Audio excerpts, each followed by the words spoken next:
Alright, this is going to be a quick how-to video on how to replace the black ink in an HP Deskjet 4255E.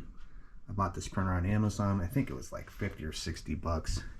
But if you look close right there, it shows that my color ink is about 2/3 good, but we're out of the black ink. And I know we're out of black ink because it doesn't print anything. It started to fade and now it's completely empty.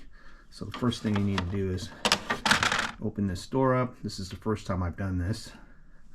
And then there's a little spot right here that you have to grab to pull this open.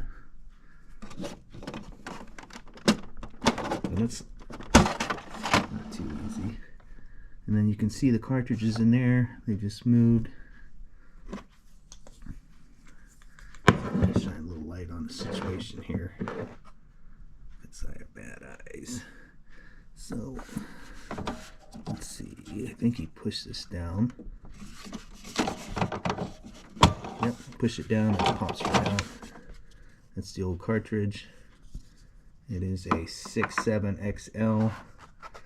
And then this is the ones that I just got from Amazon.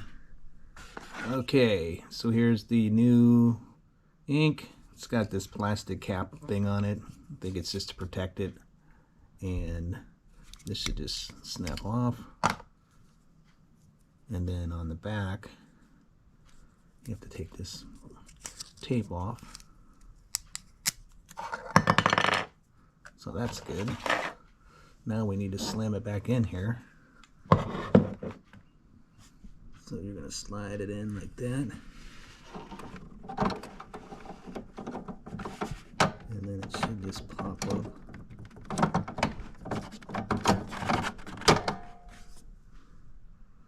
Close it. And then let's see if this light goes on. Yep, that's cool.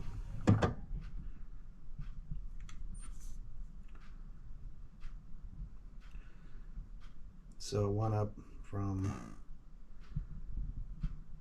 nothing to 3 bars. Hit the like and subscribe button if this video helped you out. I don't know why it's doing a test print, but it is. Now I'm getting bored out. That looks good.